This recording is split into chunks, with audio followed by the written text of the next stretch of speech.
যখন আজরাইল আলাইহিস সালাম আসবে তখন ৫০০ ফেরেশতা চাপ দিয়ে ধরবে।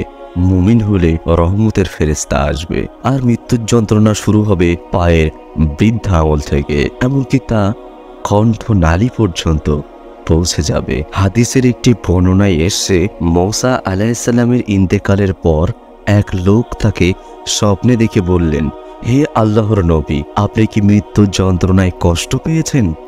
উত্তরে মূসা আলাইহিস সালাম বললেন, আমার মৃত্যুর সময় মনে হলো কতগুলি বিষাক্ত কাঁটা আমার কলিজার মধ্যে ঢুকিয়ে সমস্ত রগের মধ্যে পেঁচিয়ে সমস্ত লোক একত্রিত হয়ে টান দিলে যেমন কষ্ট হয়, তার চেয়েও মৃত্যুর যন্ত্রণা আমার কাছে আরো অধিক কষ্টের মনে হয়েছে। আব্দুল্লাহ ইবনে মাসুদ রাদিয়াল্লাহু আনহু হতে বর্ণিত, তিনি বলেন, আল্লাহর রাসূল সাল্লাল্লাহু আলাইহি ওয়াসাল্লাম বলেছেন, তোমরা বনী ইসরাইল থেকে ঘটনাবলী বর্ণনা করো, এতে কোনো ক্ষতি নেই, কেননা তাদের মাঝে বহু বিস্ময়কর ঘটনা রয়েছে। অতঃপর তিনি একটি ঘটনা বলতে শুরু করলেন। নবী ইসরায়েলের কিছু লোক একবার হাঁটতে হাঁটতে এক কবরস্থানের পাশে এসে পৌঁছালেন।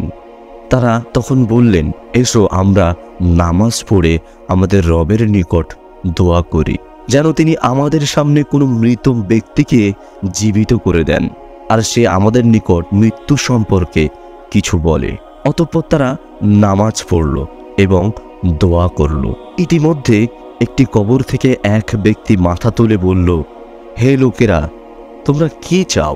৯০ বছর আগে আমি মৃত্যুবরণ করেছি, এখনো মৃত্যুর যন্ত্রণা আমার থেকে দূর হয়ে যায়নি, এখনো আমি তা অনুভব করি।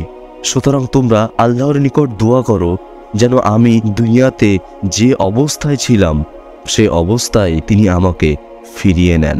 আর আমি সেই ব্যক্তির কপালে সেজদার দাগ দেখতে পেয়েছিলাম। অতঃপর এক বর্ণনায় এসে ঈসা আলাইহিস সালাম একবার এক কবরের নিকট গিয়ে বললেন, আল্লাহর নির্দেশে জীবিত হও। যখন লোকটি আল্লাহর নির্দেশে জীবিত হলো তখন তিনি তাকে জিজ্ঞাসা করলেন, তুমি কে? তোমার নাম কি? তখন লোকটি বলল, আমার নাম সাম ইবনে নূহ।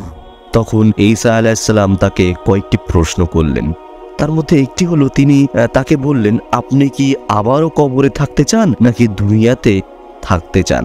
তিনি বললেন, হে আল্লাহর নবী ঈসা আলাইহিস সালাম, আমি যদি দুনিয়ায় আবার থেকে যাই তাহলে কি আগের মৃত্যুর সময় আজরাইল যেমন করে আমার রূহ কবজ করেছে তেমন করে আবারও রূহ কবজ করবে? তখন ঈসা আলাইহিস সালাম বললেন, আপনি আল্লাহর পয়গাম্বার, আপনি কেন আজরাইলকে এত ভয় করেন? জবাবে সাম ইবনে নূহ আলাইহিস সালাম বললেন, আপনার সাথে তো আর আজরাইল আলাইহিস সালামের দেখা হয়নি, এজন্য এই মন্তব্য করছেন। হে আল্লাহর নবী ঈসা, আজ থেকে ৪০০০ বছর পূর্বে আজরাইল আমার রূহ কবজ করেছিল, কিন্তু আমি আজও আমার মৃত্যুর যন্ত্রণাকে ভুলতে পারিনি। আমাদের প্রিয় নবী হযরত মুহাম্মদ সাল্লাল্লাহু আলাইহি ওয়াসাল্লাম ছিলেন আল্লাহর নিকট পৃথিবীর অন্যান্য সকল নবীদের থেকে অধিক প্রিয়। হাদিসের একটি বিশুদ্ধ বর্ণনার মতে আমাদের প্রিয় নবী রূহ যেদিন কবজ করা হয় সেদিন জিবরাইল আলাইহিস সালামের সাথে আরেকজন ফেরেশতা রাসূলুল্লাহ সাল্লাল্লাহু আলাইহি ওয়াসাল্লামের নিকট আগমন করেন, যার নাম হলো মালাকুল মউত, অর্থাৎ আজরাইল আলাইহিস সালাম।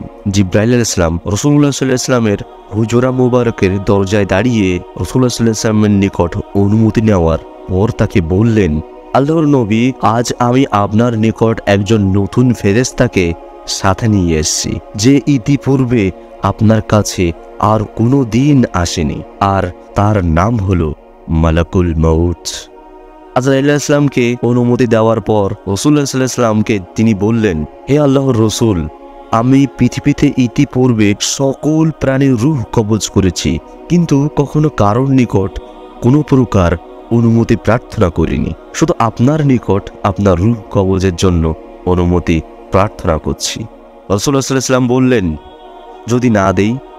তখন আজরাইল আলাইহিস সালাম বললেন, তাহলে আমাকে ফিরে যেতে নির্দেশ দেওয়া হয়েছে। তখন জিবরাইল আলাইহিস সালাম বললেন, হে আল্লাহর রাসূল, আল্লাহ আপনার দিদারের অপেক্ষায় আছেন। এরপর আল্লাহর রাসূল সাল্লাল্লাহু আলাইহি ওয়াসাল্লাম তাকে রূহ কবজের অনুমতি দিলেন। ফাতিমা রাদিয়াল্লাহু আনহু তখন রাসূলুল্লাহ সাল্লাল্লাহু আলাইহি ওয়াসাল্লামের কাছে অবস্থান করছিলেন।